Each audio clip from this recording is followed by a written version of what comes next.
Energy Secretary Steven Chu joins us from, again, outside D.C., the DOE's Advanced Research Projects Agency Inaugural Summit. Mr. Secretary, that's a mouthful, and thank you for the time. We appreciate it. Let me ask you about what the focus of this summit. You've talked about the $100 billion China is spending on clean energy. Is the U.S. lagging behind? I think the U.S.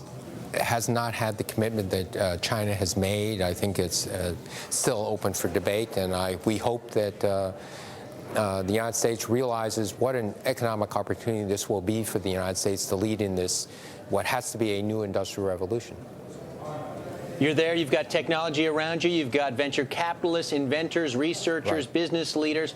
Talk to me about a game-breaking technology that you think perhaps is on display, up for discussion there at that event. Is there one or two areas of research, given your own background as a Nobel Prize winner, that you can talk to us about? Well, there are a number of technologies. For example, there's a technology that was based on the fact that if you look at the way we make aluminum, tremendous amount of electricity goes into taking aluminum out of a solution and planing it out as a metal. So this inventor said, well, this is great. It's a huge sink of electricity. Can you develop something that takes some metals out of some solution, but is reversible? And so he developed a scheme that said two metals. Intermediate level is some metals in solution. You pass a charge to it. You begin to played out, if you will, in liquid form, two different metals. That's a battery fully charged. To discharge the battery, you plug it into your building, your city, whatever, and it discharges. Because it's a liquid, totally reversible. Because the liquids separate due to the difference in density, their weight, it means you can scale this up from something that's used in a laptop computer where the cells are only this big to a swimming pool size. So we think that this has an opportunity for massive energy storage. That's one example. And Mr. Secretary, is this the kind of technology that the government's going to have to fund, the taxpayers are going to foot the bill? Can the private sector do this on its own? We think it can, but this is such a high-risk venture that we said, okay, we'll give you a year and a half, 2 years, up to 2.5 years to see if proof of principle. After that, no more funding. Private sector has to pick it up.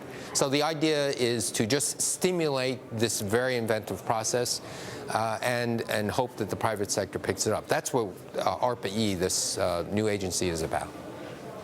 Mr. Secretary, what about the future in terms of certainty, in terms of U.S. climate policy and energy policy? Without a cap-and-trade legislation out there, there are a lot of investors on the sideline saying, listen, we can't take the risk right now because there's no certainty out there. How much of a problem is that? That is a problem, and that's why the president has made this part of a comprehensive energy and climate legislation. The energy legislation, you have things like clean or renewable energy portfolio standards, that's important. You have tax stimulus, that's important. But you also need to say there will be a cap on carbon, there will be a price on carbon. And over a 10, 20, 50-year period, this is what's going to happen. It's only then that you get financial institutions willing to loan money for a power plant that will be there for the next 60 years. It's only then where regulatory agencies will say, this is worth it.